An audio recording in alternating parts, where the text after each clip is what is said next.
कभी ऐसा महसूस हुआ है कि मतलब आप आलसी या थके हुए तो नहीं हैं, लेकिन फिर भी ध्यान भटकाने वाली आदतों और टाल-मटोल में बुरी तरह फंसे हुए हैं? अगर हाँ, तो आज हम इसी के पीछे का असली कारण समझेंगे। और यकीन मानिए, ये वो बिल्कुल नहीं है जो आप शायद सोच रहे हैं। चलिए, इसी पावरफुल बात से शुरू करते हैं।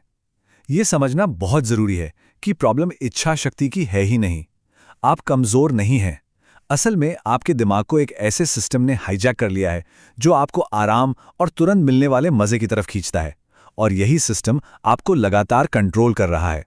तो अब उस दर्दनाक लूप की बात करते हैं जिसमें अच्छी नीयत और नाकाम कोशिशें बार बार बस दोहराई जाती हैं। हर रात बिस्तर पर लेटे हुए दिमाग के किसी कोने से एक आवाज आती है कि बस आज की रात, कल से सब ठीक हो जाएगा, कल से मैं पूरा फोकस करूंगा, सब कंट्रोल में रखूंगा। और उस पल में ये वादा करके ही ऐसा लगता है जैसे आधी जंग तो जीत ली। और फिर अगला दिन आता है और बिना ज्यादा सोचे समझे, मानो किसी ऑटो पायलट मोड पर, वही चक्र फिर से शुरू हो जाता है। फोन हाथ में आता है, स्क्रॉलिंग शुरू होती है और वो रात का वादा टूट जाता है। असली नुकसान यहीं से शुरू होता है। देखिए, प्रॉब्लम ये नहीं है कि आप फिर से हार गए। असली प्रॉब्लम ये है कि आपने फिर से खुद से ही झूठ बोला। हर बार जब आप अपना ही वादा तोड़ते हैं ना, तो सिर्फ एक आदत नहीं टूटती, आपके आत्मसम्मान का, आपकी सेल्फ रिस्पेक्ट का एक छोटा सा हिस्सा भी टूट जाता है। और धीरे धीरे आप खुद पर ही भरोसा करना छोड़ देते हैं। और ये एहसास ये कमजोरी का नहीं है, ये उस गहरे खालीपन का है जो अंदर बैठ जाता है। तो चलिए अब उस आम लेकिन पूरी तरह गलत वजह पर आते हैं जिसके कारण लोग मानते हैं कि वो इस चक्र में फंसे हुए हैं। ज्यादातर लोग क्या सोचते हैं? मैं आलसी हूं, मुझ में अनुशासन की कमी है, या शायद मैं हूं ही ऐसा। लेकिन ये खुद को दोष देना असली समस्या की गलत पहचान है। आप आलसी या कमजोर नहीं हैं। और अब आते हैं असली वजह पर, वो दुश्मन जिसे शायद अब तक पहचाना ही नहीं गया, आपका हाईजैक हो चुका दिमाग। तो झूठ ये है कि प्रॉब्लम सिर्फ विल पावर या इच्छा शक्ति की है। सच ये है कि प्रॉब्लम उस कंडीशनिंग की है, उस आदत की है जो आपके दिमाग के साथ हो चुकी है। और जब तक ये मानते रहेंगे कि कमी सिर्फ आप में है, तब तक आप खुद को ही तोड़ते रहेंगे। इसे ऐसे समझिए, मान लीजिए किसी शहर का पूरा ट्रैफिक सिस्टम हैक हो गया और हर सिग्नल गलत काम कर रहा है। तो क्या ये गाड़ी चलाने वाले की गलती होगी? नहीं। ड्राइवर चाहे कितना भी अच्छा क्यों ना हो, अगर सिस्टम ही बिगड़ा हुआ है तो एक्सीडेंट तो होगा ही। आपके साथ भी बिल्कुल यही हो रहा है। और इस हाईजैक के पीछे का मैकेनिज्म है डोपामीन ओवरलोड।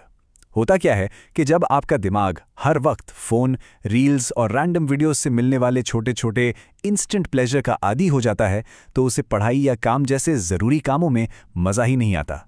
वो एकदम उबाऊ और भारी लगने लगते हैं। तो अब समस्या से समाधान की ओर बढ़ते हैं।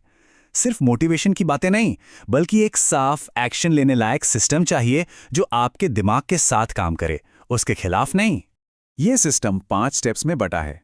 पहला, डोपामीन रीसेट। दूसरा, साफ माहौल बनाना। तीसरा, शरीर का इस्तेमाल करना। चौथा, इच्छाओं को रिप्लेस करना। और पांचवा, बोरियत के लिए पहले से ही प्लान बनाना। पहला कदम है अपने डोपामीन सिस्टम को रीसेट करना। मतलब कुछ दिनों के लिए बिना सोचे समझे वाली स्क्रोलिंग और एंटरटेनमेंट बंद कर दें। अपने दिमाग को बोरियत महसूस करने दें। देखिए, ये कोई सजा नहीं है, यह आपके सबसे कमजोर वर्जन के खिलाफ एक जंग का ऐलान है। जब दिमाग बोरियत को दोबारा महसूस करना सीख जाता है, तभी उसे सामान्य चीजों में भी दिलचस्पी वापस मिलती है। दूसरा स्टेप, अपने माहौल को साफ करें।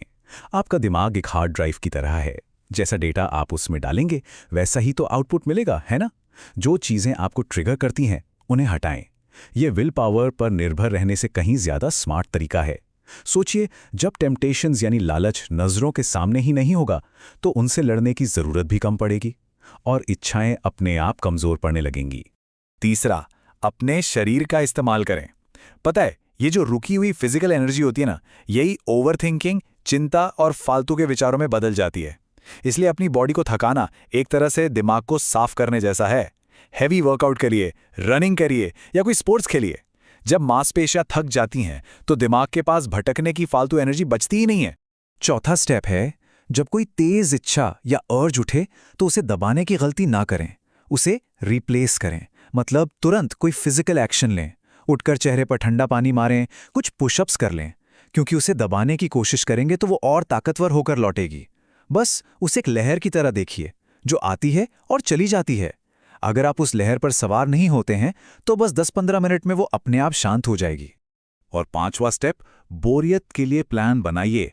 ज्यादातर लोग मजबूत इच्छा की वजह से नहीं, बल्कि खाली समय के कारण पुरानी आदतों में वापस जाते हैं। आपका हाईजैक हो चुका दिमाग हमेशा खालीपन को भरने के लिए सबसे आसान रास्ता ढूंढेगा, यानी पुरानी आदतें। इसलिए पहले से प्लान बनाकर आप उस रास्ते को ब्लॉक कर देते हैं। एक बात याद रखिए, खाली दिमाग ही इस दुश्मन का सबसे बड़ा अड्डा है। अब हम एक आखिरी सवाल पर आते हैं। ये सिर्फ एक सवाल नहीं है, ये एक चुनाव है जो आपकी पहचान तय करेगा। इस बात को समझिए, अगर आप खुद को कंट्रोल नहीं कर सकते तो ये दुनिया आपको कंट्रोल करेगी।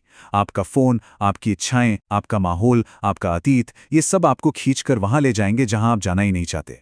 आत्मनियंत्रण यानी सेल्फ कंट्रोल कोई स्पेशल टैलेंट या कोई सुपर पावर नहीं है जो कुछ लोगों को मिलती है और बाकियों को नहीं। नहीं, ये एक फाउंडेशन है, एक नींव है जिस पर आप बाकी सब कुछ बनाते हैं।